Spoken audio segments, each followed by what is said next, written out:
Hello world, this is Jim McHenry coming to you live from Gettysburg, PA, USA. We're at the 39th Climate Change Emergency Awareness Rally. It is September 6th, something like that. Wilma's here with me right now, and then hopefully Tanya will be here. My wife will be here in a little bit. As I said, this is 39th rally. 2 nights ago, they had the Democratic CNN broadcast on climate change. It was a good starter for everyone. It was individuals did their broadcast and had questions for 40-minute sessions, and there was 10 of them. So it went on from 5 p.m. to midnight. So if you get the chance, check it out if it's still available. It's kind of worth it. This is at the 4th grade level as far as education goes concerning climate change, but it's a start for most people because they're largely unaware of what's going on, especially here in Gettysburg and the USA in general. I kept saying that it's an existential threat, which I don't quite think they know what that means by existential threat. They keep saying that, but in reality, the existential threat is already here. We're in the middle of the climate change emergency now. I'm going to stop at times when there are trucks. You know, it really is an emergency situation, especially if you lived in places like the Bahamas. The weird thing about the hurricane in the Bahamas was it was a Category 5 hurricane, and it was over warmer waters until it got to the Bahamas, which were cooler than normal there. So the fact that it stayed as a Category 5 is amazing. But the more amazing part is it set a new record for slowest moving hurricane ever. It moved at 1.1 mile an hour average when it was over there, and it just ground away on the Bahamas for 30 straight hours, I think it was. And they said that's equal to have like an F3 or F4 tornado over you for that long.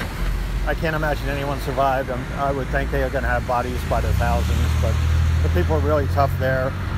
And we had a really nice young man.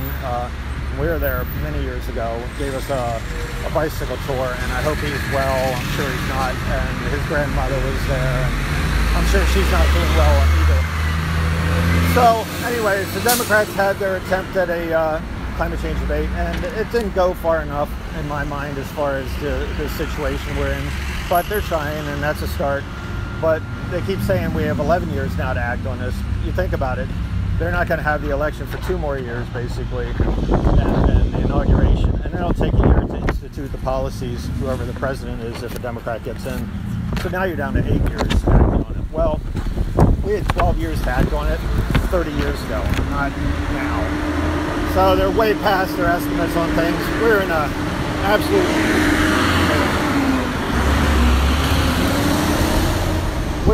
absolute horrible, dire situation as it is, and as the Bahamas people can tell you, climate change is happening now, not 12 years from now.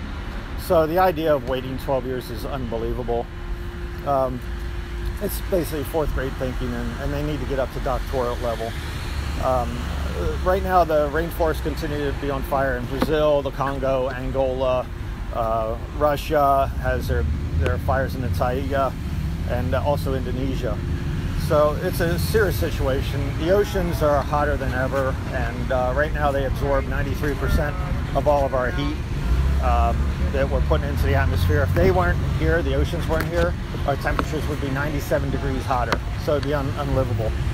So eventually the oceans won't be able to keep taking in the heat, or if they do, it'll be ridiculously hot. The hurricane that was in the Bahamas, they said is a Category 5, but in reality it's a Category 6. Which doesn't exist, but based on the wind speed, the difference between Category 4 and 5 is 26 miles an hour. This thing was up at close to 200 miles an hour.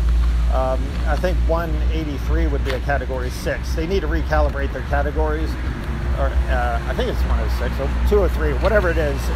It fit into a Category 6 hurricane, if not a Category 7 at times. So they need to recalibrate their thinking as calling things Category 5 when they're off the charts. So with this threat going on, you know, and all the fires and the CO2 in the air, you have the Arctic, which is still melting, the Arctic sea ice, and eventually it'll slow up with the melt because it's basically winter up there again because the sun is setting so fast. But all the old sea ice is gone, so you don't have your thick, fast ice. Your thin 1 foot, 2 foot, 3 foot ice, maybe 5 foot, but it's very vulnerable to hurricanes and storms coming up now, and the waves will break it up eventually next summer. And we're going to have a really serious situation going on at that point. With the loss of sea ice, you have loss of albedo, meaning the sun doesn't reflect into the atmosphere as much, and instead the heat goes into the ocean, which causes more and more heating, which causes less albedo, which causes more heating. The Gulf Stream slows down because Greenland's melting is massive amounts of ice because there's no longer the cooling effect of the Arctic sea ice around. So it affects the ocean currents. And with the effect of the ocean currents, you're going to have heating up even more so in the Caribbean and off the east coast of the United States. With that loss, the sea levels rise on the east coast of the United States. And also with the loss of sea ice in Greenland, you have a gravitational effect, whereas the ice has a serious gravitational effect on the ocean waters nearby. And with that loss of that gravitational effect, sea levels will rise around the whole Atlantic basin in itself. It also affects earthquakes, and the loss of all that weight on Greenland and everything unweights the Earth to a certain extent, and it can potentially cause tectonic plate moving. So it can affect earthquakes.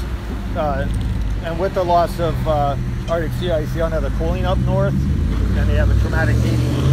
So you have permafrost loss, you have methane escaping in the atmosphere, and you also have CO2. The problem with that also, in addition to the greenhouse effect, is potential diseases. You have microbes and bacteria and viruses that have been buried for millions of years that humans probably have no immunity to, and it's something that people don't think about. The jet stream is in total flux because of the Arctic sea ice being lost. You can have flood, fires, drought, snow events, anything can happen now. And humans can weather that, but their food can't weather that. So something bad can really happen as far as food production, and eventually it'll become even more wavy once the Arctic sea ice is gone for good. Right now, the Democrats are like, oh, we have 3 years and 12 years and all this stuff to act on. No, we had, as I said, we had 12 years to act on it 30 years ago. We need immediate action now. The problem is we have someone in the White House that just totally ignores climate change altogether, and another party, the Republican Party, just totally ignores it. Fox Television backs them up by doing their propaganda saying this is pseudoscience and things like that. And in reality, what they're doing is they're trying to kill you and your kids so they can make a profit and keep things going as is.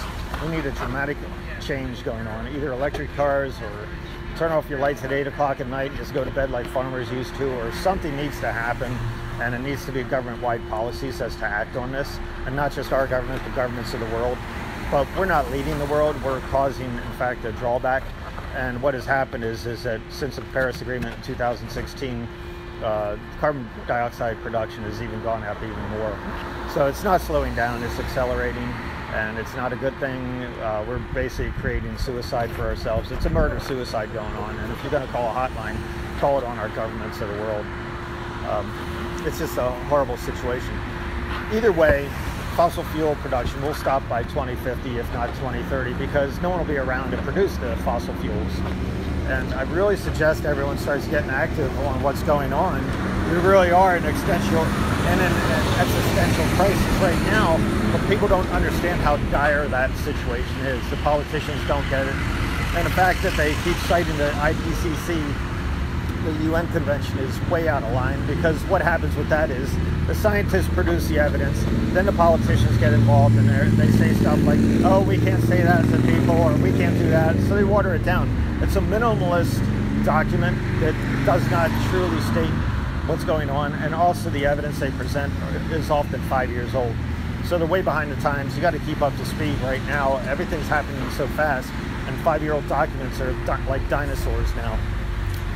So, I would say by 2030, we're going to be in a total chaotic situation with the civilization in general, and we're going to have trouble surviving, getting food, keeping programs going, let alone keeping your gas guzzlers going around town and whatnot. It's going to involve a whole lifestyle change, and whether we get out here or not right now and wait, or actually get out now and do protesting and do peaceful demonstrations is probably the best solution.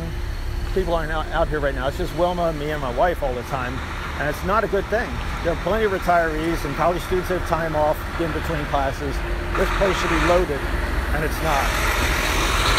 So I really suggest people get out, save your own life. Otherwise, instead of peaceful demonstrations, within 5-6 years, it's going to start becoming violent demonstrations. And you're going to have, as I said, chaotic situations. You're going to have food wars, water wars, massive migrations, massive deaths, either through hurricanes or starvation or whatever, and it's not going to get out pretty. So we need to put pressure on the politicians because they control all of our policies and start getting at it. And I'm not just talking federal, I'm talking local as well. Local, state, whatever you have in your region. Things need to be acted on immediately and stop doing stupid stuff like building buildings that make no sense at all for climate change or environmental issues. So we need to think about things and get to it. And I really suggest everyone get out. This is the 39th rally we've had. And next week we'll be here at 11 o'clock for the 40th. And then for the 41st, we're going to ride the subway down to DC and do a worldwide protest. That's on September 20th. It's a worldwide climate change strike. Hopefully more than 3 people will be involved from Gettysburg, but it doesn't look like it because no one really cares. But I guarantee you, Gettysburg, you will care. The United States, you will care, and eventually it'll come home to roost, and everyone will be affected. So that's enough for the lecture right now. I'll see you next week, 11 o'clock on the 13th, I believe it is. See ya. Bye.